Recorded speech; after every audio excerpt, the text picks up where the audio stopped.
Good morning. I'm here today with you from Tampa, Florida for what is Bed Talk number 9 for me. Not a TED Talk on stage, but a bed talk from bed.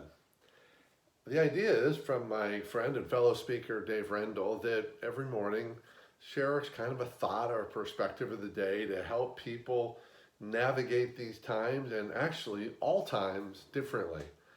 And in my case today, with less stress, less fear, less uncertainty.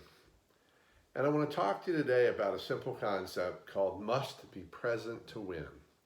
Now, it's not really about winning, but it is about having a different experience of life and right now during the coronavirus, these unique times. And it's about being present. I am regularly asked, whether it's in a phone call, a Zoom call, or an email or a text, how are you doing? I've had a lot of things dramatically change in my life the last few weeks. My business, like a cliff, 70% drop a couple of weeks ago. Things canceled, clients canceling overnight. Now, that's not easy. It's not like I've got tons of resources and can sit back and say, no worries. The facts are a 70% drop in business. The facts are the coronavirus pandemic. The facts are many businesses closed. The facts are total change in how I live my life, what I can do, what I can't do, when I can do it, being disconnected from people physically, which is a big thing for me. So I've been bombarded by change, but the truth is I'm doing great.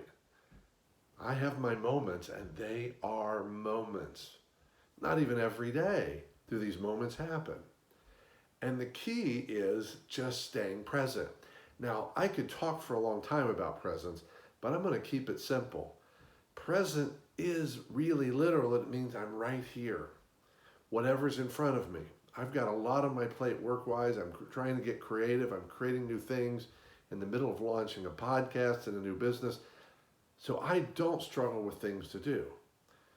And I'm also taking downtime, going for a bike ride, going for a walk, just sitting outside and chilling because the weather is amazing.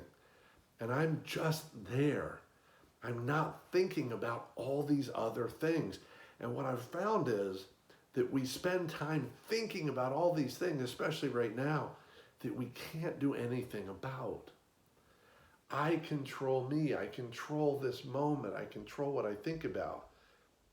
And when I look at it, right now, the reality is working from home, staying from home for the most part, like most of you, those things they're the current reality.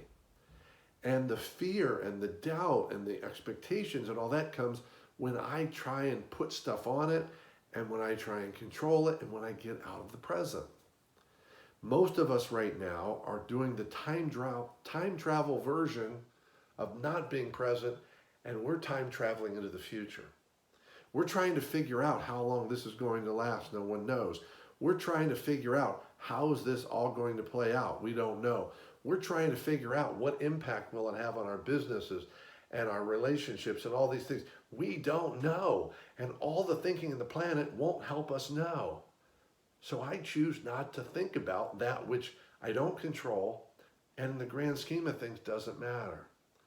So being present is the answer. It's working beautifully. It works so well that some days my main thought is, maybe I'm missing something. And I'll have a thought that says, maybe I need to be more afraid. And I quickly say, well, why would that? Why do I need to be more afraid? I'm making good decisions. See, here's the thing.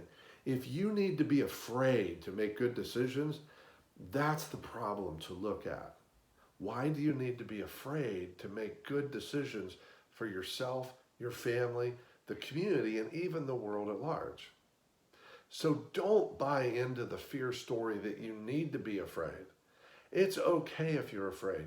For some of us, we go through a grieving process, which I've done as well. The things that are lost that may not ever be the same or not for a while. But when all is said and done, just be here now. Focus on what and who is in front of you. And know that no matter the outcome, it'll be okay and you'll be okay. See you tomorrow.